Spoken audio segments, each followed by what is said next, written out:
proviennent plus des flancs du Canigou. En revanche, le savoir-faire traditionnel des bijoutiers est désormais reconnu par une indication géographique au même titre que la porcelaine de Limoges, une homologation célébrée hier soir à Perpignan. Un Graal, un bouclier de Brennus, c'est ce que représente ce diplôme, cette indication géographique aux yeux des grenatiers de Perpignan. Une victoire collective au terme de plusieurs années de travail pour la reconnaissance d'un savoir-faire artisanal et unique. Ça nous protège, oui, de tout ce qui est imitation et copie qui sont faites en usine et avec la fabrication dite par moulage.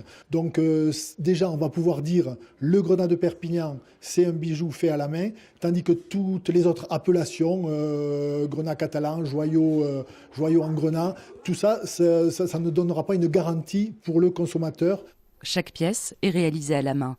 Depuis le XVIIIe siècle, le travail du grenat de Perpignan se transmet dans le secret des ateliers des bijoutiers. Désormais, un cahier des charges strict, en 49 points, en définit les techniques, les gestes et les outils. Donc le grenat de Perpignan, ce qui est intéressant, c'est qu'il y a des outils très spécifiques à cette fabrication et qui ne sont pas après dans des outils pour la joaillerie. Donc par exemple, un outil qui est important, on appelle ça le gendarme.